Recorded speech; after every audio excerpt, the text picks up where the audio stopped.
आप जो आरोप लगा रहे हैं उसका मैं जवाब बना देते हैं, लेकिन उससे पहले 70,000 करोड़ का था, ठीक है सर, और उसको धीरेन्द्र कुमार जी का रुख कर लेते हैं। हैं। धीरेन्द्र कुमार जी, मेरा सवाल आपसे ये है सर, मुझे याद आता है 2020 बिहार में विधानसभा चुनाव हो रहा था और चिराग पासवान घूम घूम कर 2020 की बात है ना, चिराग पासवान घूम घूम कर कहते थे, वो एनडीए का हिस्सा नहीं थे, कि अगर मैं अपना सीना चीर के दिखाऊं तो उसमें नरेंद्र मोदी जी की तस्वीर होगी, लेकिन बावजूद इसके वो एनडीए में नहीं थे।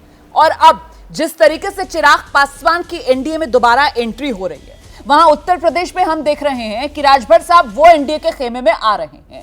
तो सर, इसे आप किस तरीके से बयां करेंगे? ये बीजेपी की मजबूरी है क्या कि वो इन तमाम लोगों को अपने साथ लेकर चल रही है, या फिर ये आप लोगों की ताकत है जिसके आगे बीजेपी नतमस्तक हो रही है? देखिए रुमाना जी, सबसे पहले तो मैं ये बताऊं कि अब देश चुनावी मोड में आ गया है। अच्छे लोगों का जमावड़ा भी कांग्रेस के प्रवक्ता कह रहे थे कि एक अकेला भारी और क्या क्या तो ये बोल रहे थे कविता। ये मैं बताना चाहता हूं, अखिलेश जी का बड़ा आदर करता हूं। एक तरफ है सदाचारी और दूसरे तरफ है सारे भ्रष्टाचारी। आप ये बात बोलना भूल गए थे। अब निश्चित तौर पर अगर ये गठबंधन का दौर चल रहा है और दो ध्रुवों में देश बटा हुआ है, राजनीतिक पार्टियां बट गई हैं। एक तरफ के लोग जो है वो देश को आगे बढ़ाना चाहते हैं, दूसरे तरफ में वो लोग हैं जो खुद को प्रासंगिक रखना चाहते हैं, जो खुद को स्थापित करके और अपना साम्राज्य बढ़ाना चाहते हैं, जो आजकल सो कॉल्ड समाजवादी भी कहला रहे हैं।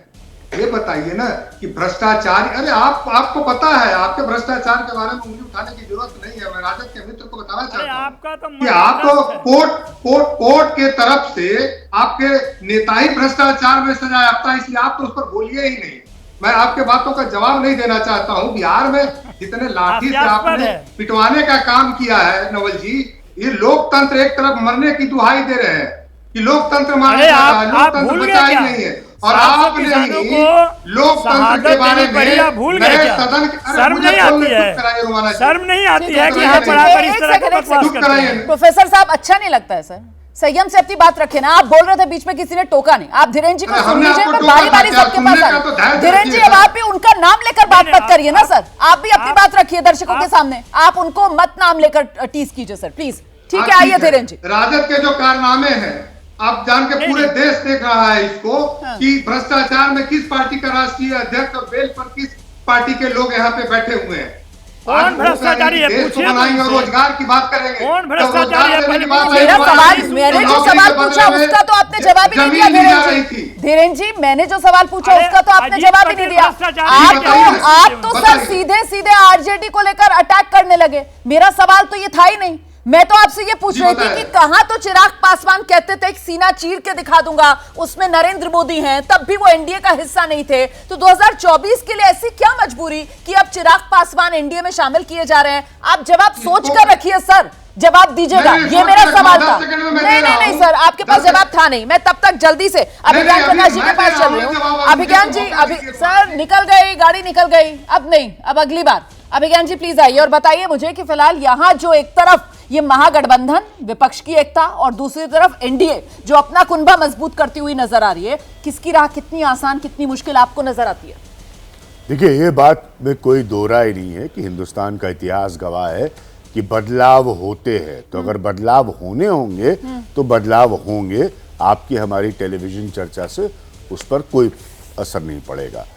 दूसरा पॉइंट बिल्कुल स्पष्ट मैं कहना चाहता हूं कि आज की स्थिति में ये एडवांटेज मोदी है अभी भी, आज की स्थिति में। हाँ। उसकी सीधी वजह ये कि फिर मैं इतिहास पर वापस जाऊंगा, विकल्प तभी हुआ है जब लोगों के सामने विकल्प नजर आया है।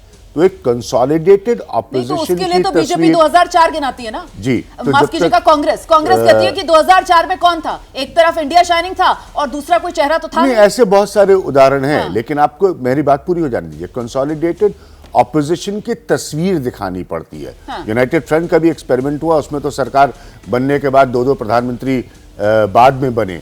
लेकिन अभी तक जो फेलियर है वो ये है कि एक कंसोलिडेटेड ऑपोजिशन है जिसके अपने छोटे मोटे मुद्दे नहीं है, आपसे झगड़े नहीं है, एक दूसरे से मनमुटाव नहीं है, वो तस्वीर उभर कर सामने नहीं आ पा रही है। It is not a question of one leader पर से, एक नेता भी होता है कई केसेस में। अटल जी खुद इतने करीब से पत्रकारिता कोई इमोशन नहीं है, ना अपना कोई ज्ञान देना है और ना कोई विचार थोपना है। पत्रकारिता क्या है? पत्रकारिता का मतलब है सही जानकारी इकट्ठा करना और तथ्य बताना। पत्रकारिता आज जितने महत्वपूर्ण दौर में है, शायद पहले नहीं थी। इस दौर से निकलने के लिए सिर्फ सच दिखाने की जरूरत है, वो सच जो आपके हित को आगे रखे। इसलिए अब रात 9 बजे प्राइम टाइम नहीं होगा, ये आपका टाइम है।